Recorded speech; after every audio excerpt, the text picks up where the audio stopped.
Hi, this is Eric Martin with BoardGameGeek. I'm here with designer Bruno Cathala, and we're going to be looking at a forthcoming title from Bombix that you have co-designed with Mathieu Levent. Ouais. Called Zany Penguins. Exactly. Which you can already tell from the back of the cards what this is about. So what are we doing here? Like everybody knows, penguins want to rule the world. Okay. Yes. So you are at a large part of the budget spent on defense against penguins. Yeah, exactly. Exactly. And everybody knows that. And you are at the head of a penguin tribes.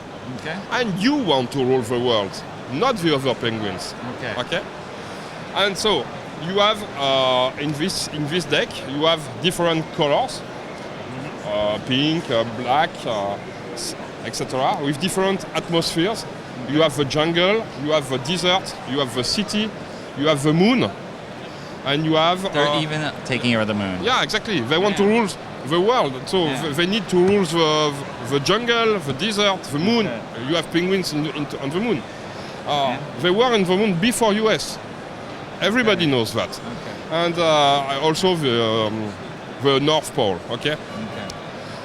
In each color, you have penguins from 1 to 9 for the values, okay? At the beginning of the game, you distribute 18 cards to each player, but you don't take them in hand, it's your personal drawing pile. Okay. For the setup, everybody begins with 2 cards in hand. Okay. Imagine he has 2 cards in hand. Then, on each turn, first, you draw 2 cards. So now you have 4 cards in your hand. Okay. And before deciding anything, because penguins are zany, you have to give one to each of your neighbors. Okay. And that means that you give 2 cards, but you receive 2 cards. Okay? And now, with your new hand, you have to choose one that you play in front of you secretly. And then will you reveal it. Stop. Then it's a majority game. Okay. That means that to get the most points in the yellow atmosphere, I have to have a majority in front of me. Okay. The majority means not the number of cards, but the total value of the cards. Yes. Okay? But my scoring points depend on the cards I have in my hand. That means that if I have the majority in yellow at the end, I score all the points of the yellow cards I still have in my hand. Okay. If I have not the majority, I score only the smallest one. Okay. So this is crazy. Okay. Because if you want the majority, you have to play a lot of cards, but you will score not much point.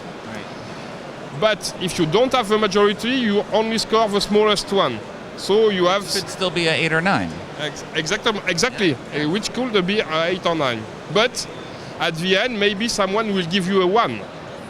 So, it's fast, it's fun, and you have some special effects on number 1, 2, and 3. If you play a 1, if you reveal a 1, it's not really helpful to get the majority because it's only a 1. But it's twin penguins. That means that on the next turn, you will play 2 cards. Okay. So, if you play a 2, 2 is a bomb. Okay. That means that at the same time, if each player which reveal a 6, 7, 8, or 9 cards are discarded. Okay. You keep only the 2 in front of you. Okay? And now you have the 3. 3 is the spy. That means that on the next turn, you wait that the other players reveal their cards before choosing yours. Okay. And that's all. So the game sequence is really easy because each turn you pick 2 cards from the drawing pile, you give 2 cards, you receive 2, and then you choose 1, etc. And at the end you score only in the colors you have in front of you. Okay.